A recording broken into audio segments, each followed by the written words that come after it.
Hello friend, स्वागत है आपका आपके अपने यूट्यूब चैनल बीर बिल्ड हाउसिंग में एक और नए वीडियो लेक्चर साथ। आज के वीडियो में हम बात करने वाले हैं कम पैसे में घर बनाए सीरीज़ को बढ़ाते हुए कि आपकी अगर स्लैब कंप्लीट हो चुकी है तो अब आपको ज़रूरत पड़ती पूरे घर में हम क्यूरिंग कैसे करेंगे। हालांकि क्यूरिंग की अगर हम बात करें तो क्यूरिंग जो है आपको प्लिंथ बीम, इसके बाद आपका फाउंडेशन, फिर प्लास्टर और उसके बाद हमारे जो भी वर्क होते हैं यानी कि स्टार्ट टू एंड तक हमें क्यूरिंग कंटिन्यू करना होता है। ऐसा तो बिल्कुल नहीं होता कि मान लीजिए हमारी स्लैब हो इसके बाद हम पूरे घर में क्यूरिंग स्टार्ट करेंगे।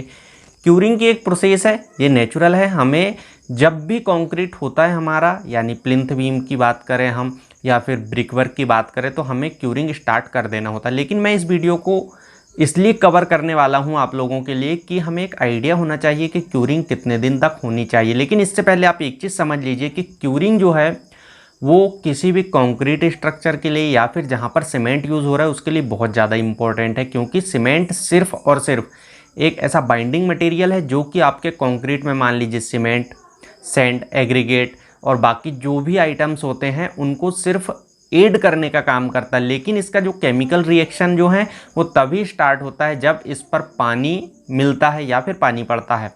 तो आप इससे समझ गए हैं कि हमारे लिए कितना ज़्यादा इम्पोर्टेंट है पानी।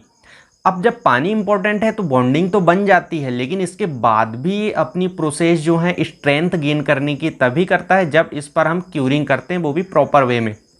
देख लीजिए, सबसे पहले हम बात करते हैं कि क्यूरिंग की मेथड्स क्या क्या हो सकते हैं। ये चीज़ आप समझ लीजिए। क्यूरिंग की मेथड जो हम जनरल यूज़ करते हैं वो होती है हमारी सबसे first shedding of concrete method.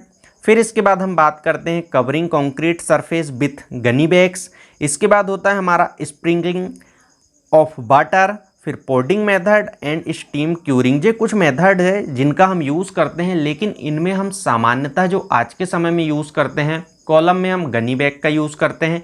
Gunny bag यानी कि आप कुछ आपके जो बारदान होते हैं या फिर जो हम जिनमें मटेरियल्स रखते हैं, कुछ बोरे वगैरह भी कह सकते हैं आप, तो हम इनका यूज़ करते हैं। इनको हम कॉलम के सरफेस पर लपेट देते हैं, यानी कि लपेट देते हैं। और इसके बाद फिर जब हम इनको पूरा अच्छे तरीके से लपेट देते हैं, अब हम यहाँ पर क्या करते हैं, इनमें क्यूरिंग करते हैं। तो वहाँ पर ठंडाई बनी रहती है और जो कॉलम हमारा कंक्रीट है वो ठंडा बना हुआ रहता है।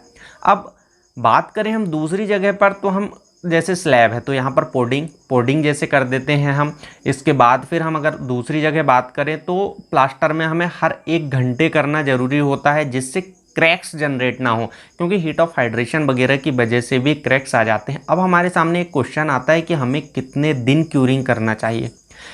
एक क्वेश्चन आता है यहाँ पर, कुछ चीज़ें आपकी जो हैं वो डिपेंड करेगी कि आपको क्यूरिंग कितने दिन करना है। जैसे कि फर्स्ट होता है आपका वहाँ का क्लाइमेट कैसा है, वेदर कैसा है, फिर आपका जो वहाँ पर सूर्य वगैरह हैं, अगर आप सिंपल भाषा में समझें तो आपका वहाँ पर कितना है, ये जो सारी चीज़ें हैं आपको बहुत ज़्यादा पता होना चाहिए। जैसे कि मान लीजिए आपका वहाँ पर मॉइस्चर, फिर उसके बाद ह्यूमिडिटी, क्लाइमेट कंडीशन, और ये कुछ ऐसी चीज़ें हैं, सनसाइन, टेम्परेचर वगैरह, जो कि बहुत ज़्यादा ज़रूरी होते हैं आपके एक स्ट्रक्चर पर क्यूरिंग की कंडीशन एंड इफ़ेक्ट डालने के लिए।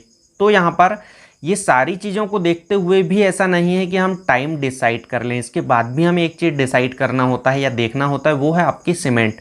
पीपीसी है, ओपीसी है या फिर पीएससी है या अदर सीमेंट है। इन सीमेंट्स के हिसाब से भी हम कितने दिन क्यूरिंग करना है ये चीज़ डिसाइड करते हैं। लेकिन यहाँ पर ज़्यादा इससे कोई फ़र्क नहीं पड़ता, क्योंकि आज के समय हम ओपीसी या पीपीसी करते हैं तो 2-3 दिन आगे पीछे ही होता है। वेदर आपका, आप बारिश में बना रहे हैं, ठंड में बना रहे हैं या गर्मी के दिनों में बना रहे हैं, आप किस दिन में बना रहे हैं, ये सारी चीज़ें मैं बता चुका हूँ। लेकिन अगर आप सामान्य बात करें हम, तो कितने दिन क्यूरिंग करना चाहिए, तो मैं बात करूँ अगर एक बीम, कॉलम, स्लैब, प्लास्टर की, तो आप जब भी मान लीजिए आपका अगर आप बीम बना रहे हैं तो आप 10 दिन के आसपास, 10 से 12 दिन आप कर सकते हैं।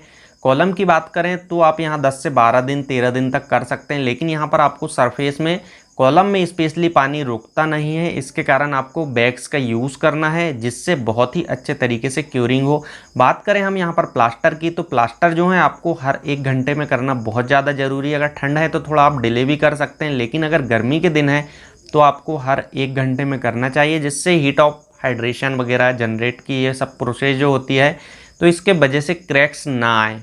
अगर बात करें स्लैब की, तो स्लैब में आपने देखे होंगे कि आपके क्रैक्स वगैरह हो जाते हैं, श्रिंकेज क्रैक्स। तो ये सारी चीज़ें जो है होने की वजह से आपको क्यूरिंग जो है कम से कम फिर भी 15 दिन से 18 दिन करना ही चाहिए। हालांकि रिकमेंड करते हैं बहुत सारे इंजीनियर इसको 21 डेज़ होना चाहिए, लेकिन यहाँ पर डीशटरिंग वगैरह की भी हम 21 डेज़ में प्रोसेस करते हैं। तो मेरा ये मानना है कि आप 18 दिन तक लगभग करके इसको 2 से 3 दिन ऐसे ही छोड़कर और फिर आप यहाँ पर डीशटरिंग कर सकते हैं। फ्रेंड्स, आई होप वीडियो में आपको बहुत सारी जानकारी मिली होगी और आई होप कुछ छूट भी गई होगी जिसको और अच्छे से कवर किया जा सकता है। लेकिन अगर फिर भी आपको वीडियो पसंद आता तो लाइक करें, दोस्तों के साथ शेयर करें और चैनल पर पहली बार आएँ तो सब्सक्राइब करके बेल आइकन जरूर प्रेस कर लीजिएगा। मिलते हैं नेक्स्ट वीडियो में किसी नए टॉपिक के साथ। अब तक के लिए थैंक यू।